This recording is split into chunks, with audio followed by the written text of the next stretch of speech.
غسل کے بعد کیا وضو کی ضرورت پڑتی ہے پھر سے؟ غسل کے شروع میں اگر ہم نے باقاعدہ مسنون طریقے پر وضو کر لیا، جیسا کہ عموماً نماز کے لیے ہم وضو کرتے ہیں، ویسا مسنون وضو اگر ہم نے کر لیا ہے تو یہ بہتر ہے۔ یہ وضو غسل کرنے سے پہلے کرنا یہ مسنون بھی ہے۔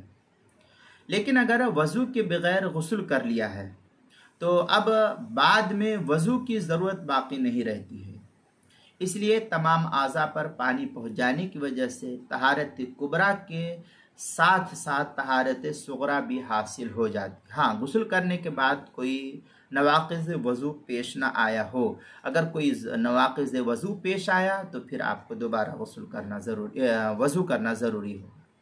چنانچہ ترمذی وغیرہ میں ہے، حضرت عائشہ رضی اللہ تعالیٰ عنہ کی روایت، قالت کان النبی صلی اللہ علیہ وسلم لا يتوضا بعد الغسل۔